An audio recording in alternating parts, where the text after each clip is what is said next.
Assalamualaikum warahmatullahi wabarakatuh. Kami dari kelompok 3 yang beranggotakan saya sendiri, Stefanus Egi Priyanka, kemudian ada Zarna Nur Zahra ini, ada Dwi Novianti, ada Istiqomah, Alvina Dwianti, dan Anissa Maharani. Izin mempresentasikan media pembelajaran yang kelompok kami buat, yaitu aplikasi Kiko atau Kimia Koloid. Sebelum menjelaskan aplikasi tersebut, kami akan menjelaskan bagaimana proses pembuatan materi yang topik yang kelompok kami gunakan. Untuk rekan saya dipersilakan. Terima kasih. Saya akan menjelaskan tentang proses pembuatan materi. Pada pembuatan materi, kami menambahkan kompetensi dasar, indikator pembelajaran, tujuan pembelajaran, dan materi pembelajaran untuk memberikan gambaran terhadap pengguna aplikasi terkait materi yang kami bahas atau kami sampaikan pada aplikasi ini. Materi-materi yang ditampilkan pada aplikasi ini yaitu 1. Pengertian dan ciri-ciri koloid, 2. Sifat-sifat koloid, 3. Jenis-jenis koloid, 4. Koloid hidrofil, hidrofob, dan asosiasi, 5. Pembuatan koloid, dan 6. Koloid dalam kehidupan sehari-hari. Materi tersebut kami ambil dari beberapa referensi dari internet, seperti dari web dan dari artikel jurnal. Untuk memvisualisasikan materi, kami juga menambahkan beberapa gambar dan video referensi terkait pembuatan koloid. Nah, di akhir penyampaian materi, kami juga menyiapkan kuis mengenai topik materi koloid yang sudah dijelaskan sebelumnya untuk mengukur sejauh mana pemahaman pengguna aplikasi terhadap materi yang disampaikan. Kuis tersebut berisi 10 soal dengan model soal yang berbeda-beda, ada yang model multiple choice, multiple response, true or false, matching, and fill in the blank. Selain itu, juga terdapat video referensi dari YouTube mengenai percobaan berbagai jenis koloid yang harapannya agar pengguna aplikasi tersebut dapat lebih mengerti mengenai topik koloid. Halo, Assalamualaikum warahmatullahi wabarakatuh. Perkenalkan, kami dari tim PowerPoint di kelompok 3 untuk tugas akhir mata kuliah media pembelajaran. Perkenalkan, nama saya Dwi Novianti Nuria Firdaus dari Prodi Pendidikan Kimia Angkatan 2019 Universitas Negeri Jakarta. Lalu bersama rekan saya Istiqomah dari kelas Pendidikan Kimia A 2019 Universitas Negeri Jakarta. Di sini kami akan membahas atau menjelaskan tentang tugas atau job desk yang diberikan kepada kami dalam pembuatan proyek akhir media pembelajaran. Yang pertama ada pembuatan atau pencarian template PowerPoint yang akan digunakan. Pertama, teman-teman bisa mencari template PowerPoint yang menarik itu dalam Slides.go. Kemudian teman-teman cari sesuai dengan keinginan teman-teman. Di sini banyak template yang gratis untuk bisa teman-teman download. Untuk template PowerPoint-nya, yaitu menyalin materi yang sudah diberikan oleh tim penyusun materi ke dalam template PowerPoint yang sudah kita pilih. Lalu, tugas yang ketiga yaitu membuat hyperlink ke dalam PowerPoint. Oke. Dalam membuat hyperlink, teman-teman dapat membuka tools dalam PowerPoint-nya. Kita gunakan tools pada menu Insert, kemudian Shapes. Di bagian paling bawah terdapat Action Buttons, di mana ini berfungsi sebagai hyperlink untuk menghubungkan slide satu dengan yang lainnya. Untuk slide sebelumnya, kita dapat menggunakan simbol lambang ke kiri. Nah, seperti ini. Karena ini sebelumnya ke first slide, teman-teman dapat ngeklik first slide atau previous slide.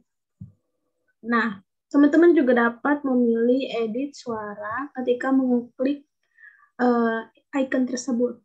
Contohnya hammer. Oke, seperti itu.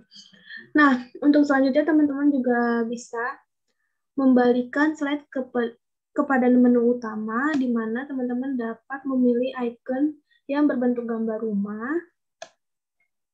Seperti ini, teman-teman langsung aplikasikan saja. Nah, untuk icon pertama, pastikan teman-teman hyperlinknya ke first slide.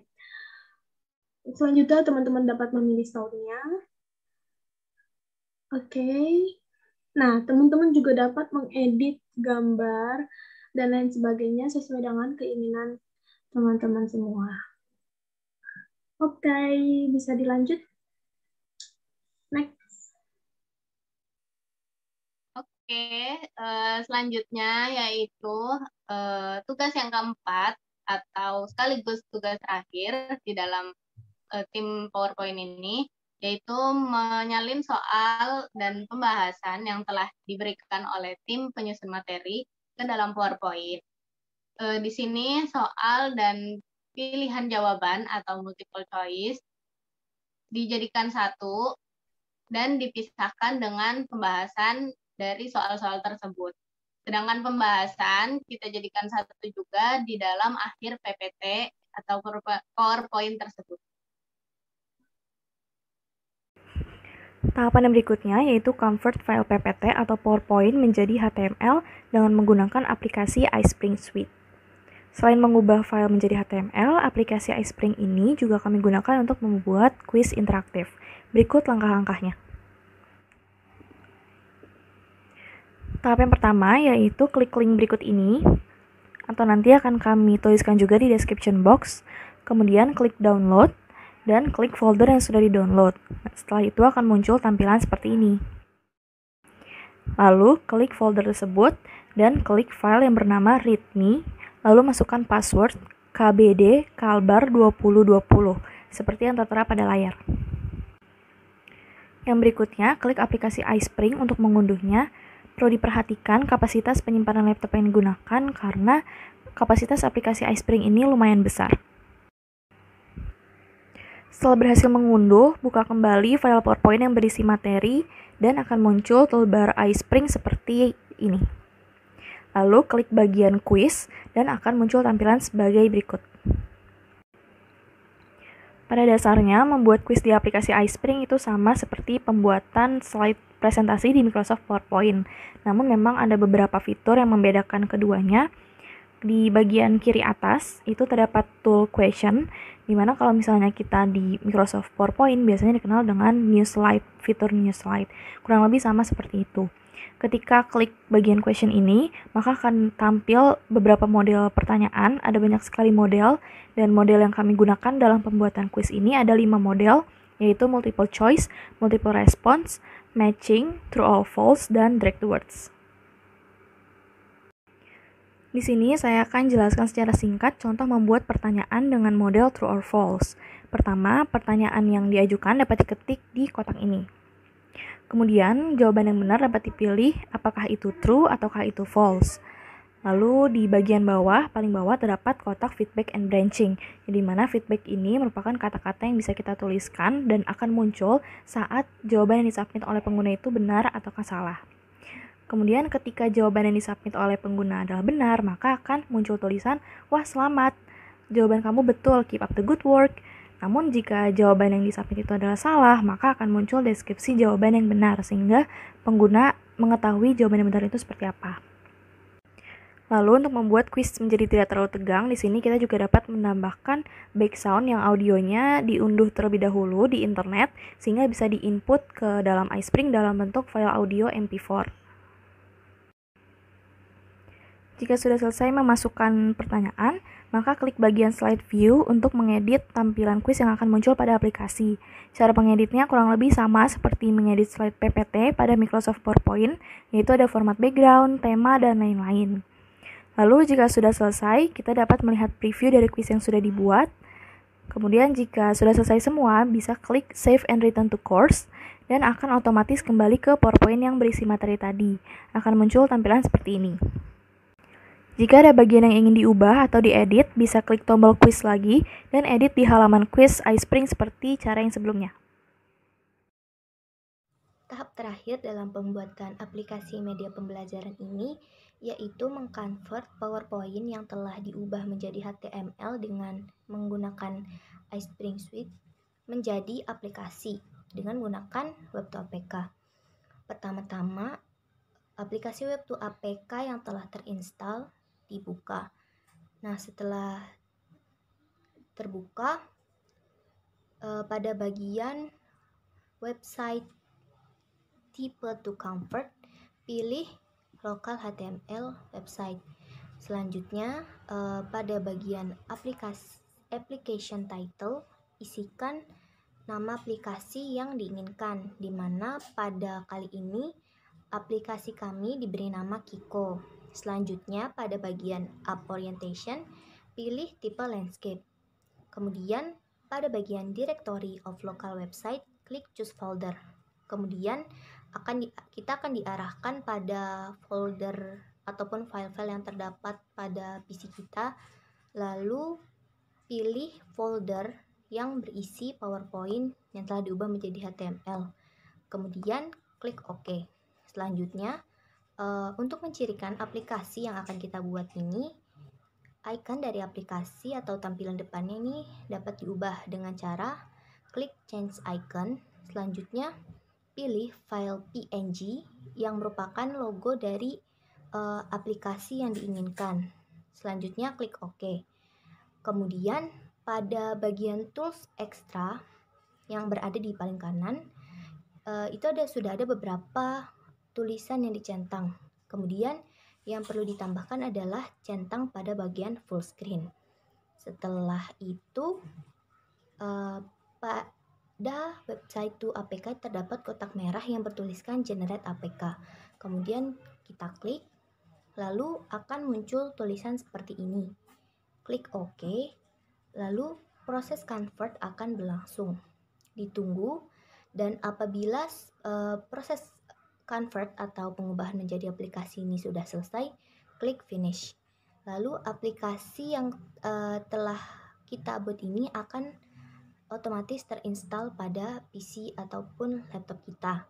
Kemudian untuk dapat menggunakan aplikasi tersebut dapat dikirim ataupun dipindahkan ke handphone Android untuk selanjutnya diinstal, dan apabila telah terinstall pada handphone Android dapat langsung digunakan.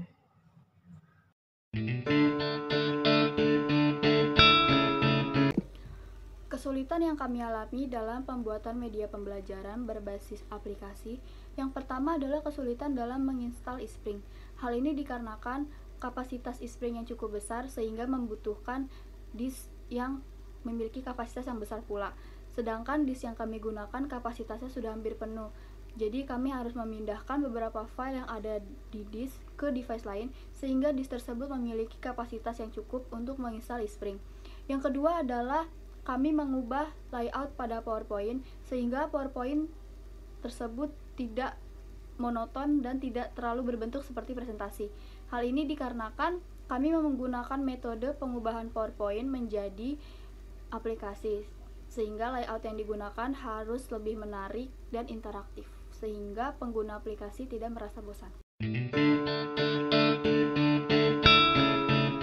Nama aplikasi yang kami buat adalah Kiko, yang merupakan singkatan dari kimia koloid, di mana aplikasi ini merupakan aplikasi media pembelajaran berbasis aplikasi Android yang di dalamnya ini berisi materi kimia yaitu koloid, di mana tujuannya ini yaitu dapat memudahkan siswa, khususnya siswa kelas 11 SMA untuk lebih mengerti ataupun lebih memahami dan juga meningkatkan minat siswa untuk belajar khususnya pada materi koloid.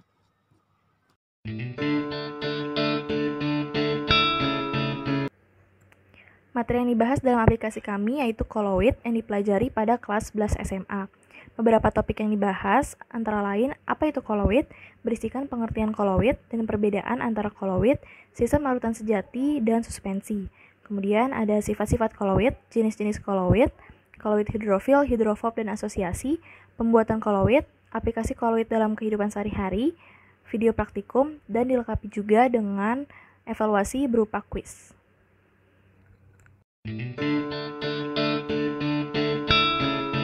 Target kami, aplikasi ini bisa dimanfaatkan oleh siswa SMA, terutama siswa kelas 11, dan juga bisa dijadikan referensi oleh mahasiswa pendidikan kimia sebagai calon guru dan juga oleh guru-guru kimia di seluruh Indonesia untuk membentuk suasana pembelajaran yang lebih interaktif dan lebih menarik bagi siswa.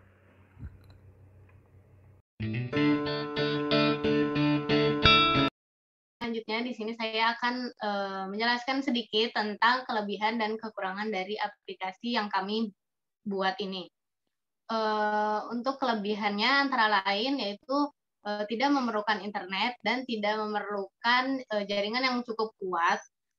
Lalu penjelasan pada materi Koloid ini di dalam aplikasi ini cukup mudah dipahami karena dengan fitur-fitur yang cukup mudah dipahami penggunaannya. Lalu pada aplikasi ini juga mudah digunakan. Dan yang terakhir, aplikasi ini juga sangat baik untuk penggunaan di usia berapapun. Lalu untuk kekurangan dari aplikasi ini, untuk penggunaan aplikasi ini sendiri dalam perpindahan konten agak sedikit lambat. Lalu penggunaan aplikasinya juga terbatas hanya pada perangkat Android.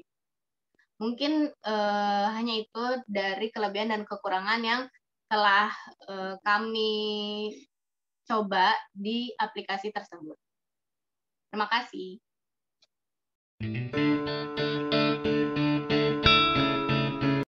Assalamualaikum warahmatullahi wabarakatuh. Saya Stefanus Waskitoji Priyanka. Selanjutnya di sini saya akan menjelaskan bagaimana cara mendownload dan menggunakan aplikasi Kiko atau Kimia Koloid berbasis Android yang kelompok kami buat. Pertama-tama cara menginstal aplikasi tersebut, kita bisa pencet file dari aplikasi tersebut, klik install.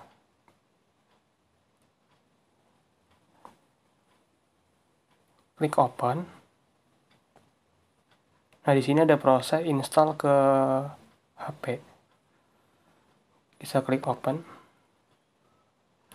Nah, kita pencet continue. Klik OK. Proses ke aplikasi. Nah, berikut tampilan awal dari aplikasi Kiko yang kelompok kami buat. Kita harus pencet ini. Nah, di sini ada beberapa menu, ada kompetensi, tujuan pembelajaran, materi, evaluasi. Di kompetensi ada kompetensi dasar dan indikator dari topik yang kelompok kami gunakan. Ini ada tujuan pembelajaran. Dan di sini juga ada menu materi. Di sini ada pengertian dari Koloid itu sendiri, Kemudian ada sifat-sifat dari Koloid, ada efek tindak, gerak Brown, Koloid pelindung, dan lain sebagainya. Kemudian ada jenis-jenis Koloid, aerosol, sol, emulsi, buih, gel. Kemudian ada Koloid hidrofil, hidrofob, dan asosiasi.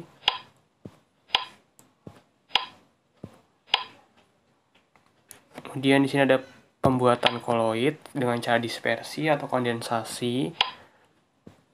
Ini cara dispersi. Cara kondensasinya.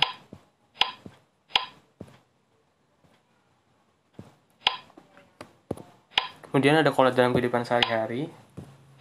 Nah, di sini di bidang industri, di bidang pangan, bidang kesehatan, di bidang lingkungan, dan di sini juga ada video terkait materi yang kami gunakan yang langsung mengarah ke YouTube.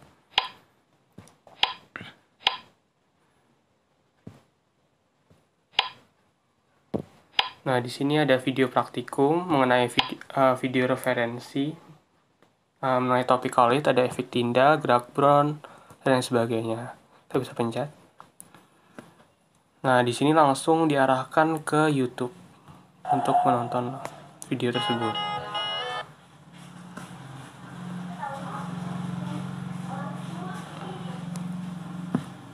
Kembali ke menu utama. Nah, di sini juga ada evaluasi sebagai parameter seberapa paham kita mengenai topik tersebut. Ada kuis, chat. Nah, di sini ada beberapa kuis, ada jawaban yang benar juga. Nah, di sini juga ada berbagai macam cara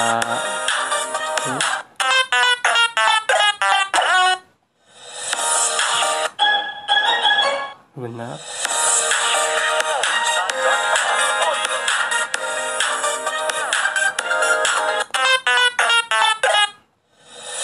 Di sini ada berbagai macam soal mengenai topik yang kami gunakan.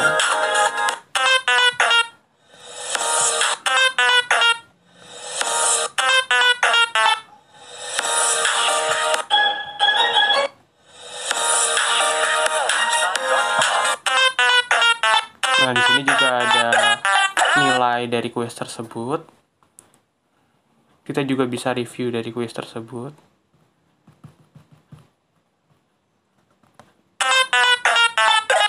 Nah, sekian pemaparan bagaimana cara cara mendownload dan menggunakan aplikasi Kiko yang kelompok kami gunakan. Kurang lebihnya mohon maaf. Assalamualaikum warahmatullahi wabarakatuh.